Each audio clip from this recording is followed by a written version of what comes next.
So, with this series' 18th volume and the end of its serialization happening soon, I thought no better time than to talk about my favorite manga of all time, Undead Unluck. Um, if you don't really know anything about Undead Unluck, don't worry. That's what this video is for. To hopefully get you into it, and just so I can gush about how much this series means to me. So, Undead Unluck started in January of 2020, written by Yoshifumi Tozuka, and as you could guess, its 5th anniversary is coming up soon, and it has been one rocky ride, is what I can absolutely say. Multiple thoughts of the series ending, a lot of doom posting, fighting for our lives, worrying about the series ending, more doom posting, then seeing the series isn't gone.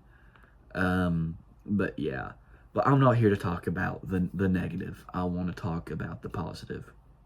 Because this series, I have a lot of really good anime or really good manga, really good anime that I really, really love.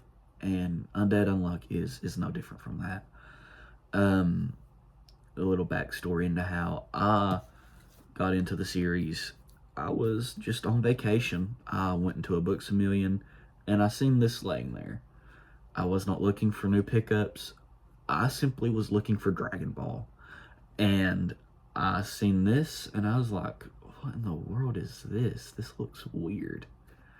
And I picked it up, and I bought it, and it's been uphill since then.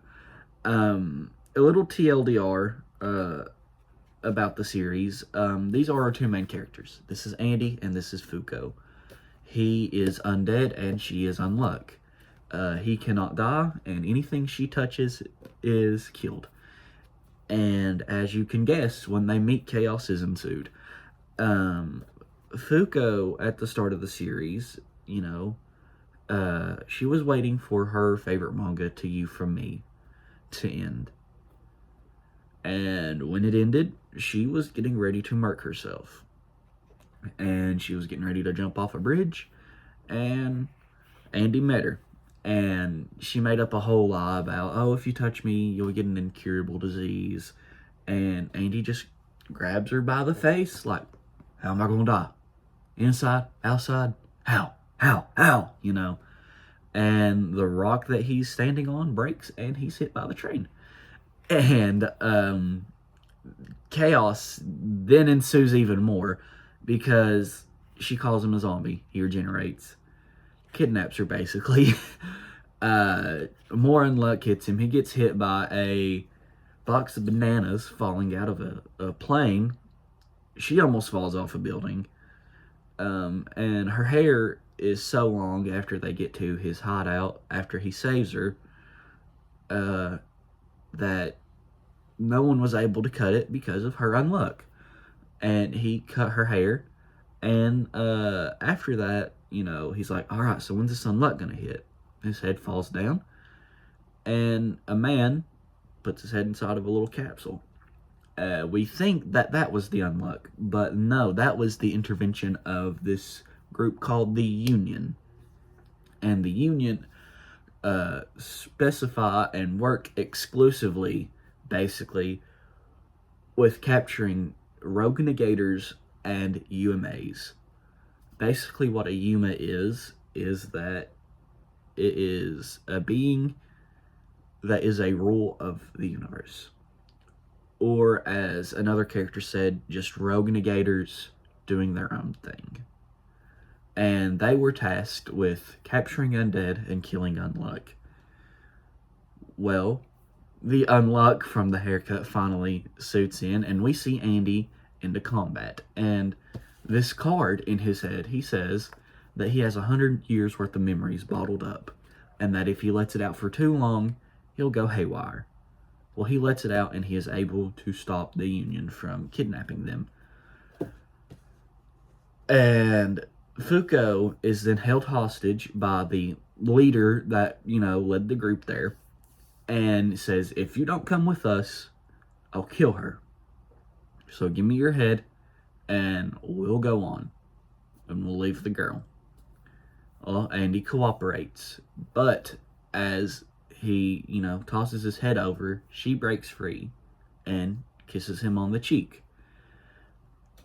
And she summons a meteor. So, Unluck already got crazy. But, that's just a little plot synopsis of chapter 1. There's so much that happens in this series, whether it be from fighting the literal manifestation of the seasons, or the literal manifestation of sickness, of language, or someone who can appear out of shadows and has abilities like Andy, someone who basically has infinity from Jujutsu Kaisen, someone whose hits never miss, someone who, if you don't agree with her sense of justice, you literally do the opposite thing of what you're going to do. You don't attack her, you attack yourself. Someone who can't repair wounds and is a doctor. That's crazy. But this series, as I said in the beginning of the video, it's been running for 5 years. And there's just been something about Undead Unluck that hasn't just impacted me, but it's impacted a lot of people, whether it be saving someone from a dark place in their life, or them being able to relate to characters in the manga. This series, as rough as a time that it's had in its serialization, it's really made an impact. Because even if you look at what all it got, it has a season of an anime. It has 1 season so far, done by David Productions, the same people that do JoJo's and Fire Force, the same people that are very picky on the projects that they pick. It's getting a movie late this year with all new content written by Tozuka. It's getting a collab with Street Fighter 6. And the only other anime to do that is Baki and Spy Family. That's insane. For a series that sells subpar when it comes to new volumes, and I'm not trying to make this about popularity or nothing else, that's insane. And I don't love the series because of the numbers that it pulls. I love the series because of what it did with me. It helped me through some depression and stuff like that. And it's still helping me through depression and anxiety. But I've also never had a series enthrall me and capture me like Undead Unluck did. There was just something about Fuko's character from the start, that the moment that I finished chapter 1 and finished the first volume and made it to around chapter 6, there was just something in that character that I was like, yeah, there's no way that this is not a bad series, and even though Andy in the beginning was very, very deplorable, he was not a good person. You would not want to be around him. He grows and he learns that Fuko is a person. At first he viewed Fuko as a tool to just use for his death, basically. But in chapter 2, she's like, listen, I've discovered that my ability works on likability. If I don't like you, you're not getting strokes of unluck that are big enough to kill you. And throughout this series, we see both of them develop from these complete strangers to these 2 people who are in love with each other, and it feels so real. And that's something that I've never really seen, especially in a shonen manga, because most shonen manga are just meatheads beating each other up. And that's no offense to anybody else, and I know that's not really true. I'm just, giving an example. But, when this series ends, I will absolutely do a full in-depth review. You know, I just want people to experience this series and love it as much as I have. If the little plot synopsis that I gave about chapter 1 made you interested, pick it up. Read it while you can. It will be very late into the series' life. We don't really know how many chapters we have left. If it's 1, if it's 2, if it's 10, if it's another 100. 100 would be nice, but that's not realistic.